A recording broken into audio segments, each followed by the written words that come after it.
उत्तराखंड में एक निर्णय चर्चा का विषय बना है।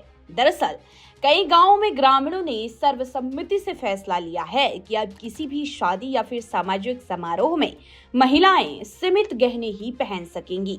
आदेश के अनुसार महिलाएं केवल कान के कुंडल, नाक की फुली और मंगलसूत्र ही किसी सामाजिक कार्यक्रम में पहनेंगी। यदि कोई महिला इस नियम का उल्लंघन करती है तो उस पर हजारों रुपए का जुर्माना लगाया जाएगा। तो बता दें, देहरादून जिले के जौनसार बावर क्षेत्र में चक्राता ब्लॉक के कंदाड़ और इंद्रोली गांव में ग्रामीणों ने यह फैसला लिया है। उनका कहना है कि इस नियम का उद्देश्य समाज में सादगी और समानता को बढ़ावा देना है। ग्रामीणों का मानना है कि पिछले कुछ वर्षों में शादी ब्याह के अवसरों पर गहनों का दिखावा बढ़ गया था, जिससे सामाजिक प्रतिस्पर्धा और आर्थिक असमानता की भावना फैल रही है। कई परिवारों पर शादी के खर्चों का बोझ भी बढ़ने लगा है।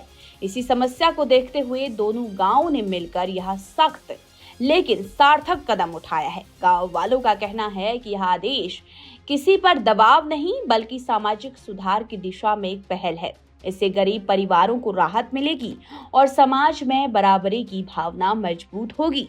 अब शादी या अन्य पारिवारिक आयोजनों में बाहरी दिखावे की बजाय सरलता और परंपरा को प्राथमिकता दी जाएगी।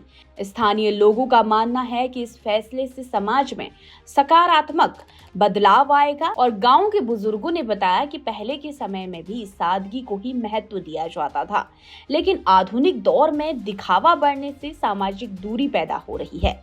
अब इस नियम से लोगों के बीच आपसी एकता और समझ बढ़ेगी। बता दें कि कंदाड़ और इंद्रोली गांव में यह फैसला उत्तराखंड ही नहीं बल्कि पूरे देश में चर्चा का विषय बन गया है। कई लोग इसे सामाजिक जागरूकता और समानता की दिशा में एक कदम बता रहे हैं, तो कई लोग इसे नकार भी रहे हैं।